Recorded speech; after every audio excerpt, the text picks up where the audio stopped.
هیچ کس اندازه این پسر ایرانی رو پدرش غیرتی نیست. 100 دفعه گفتم اسم بابای منو به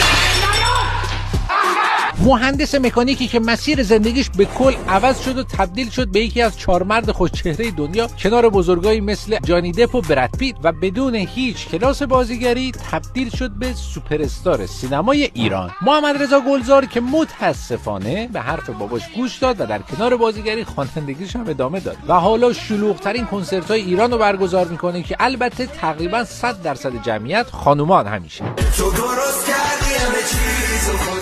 حالا ولی دور از شوخی، داداش ما خیلی آدم خفنیه. مثلا جدیداً سرپرست تیم ملی پدل ایران شده، ورزشی که مورد علاقه ثروتمنداست و با وجود همه حواشی هم که داره الان 25 ساله که رو بیلبورده و همه اونو به عنوان یه سلبریتی ثروتمند میشناسن و از هر چیزی گرون قیمت ترینشو داره، مخصوصا ماشیناش که اصلا حرفی برای گفتن نمیذاره.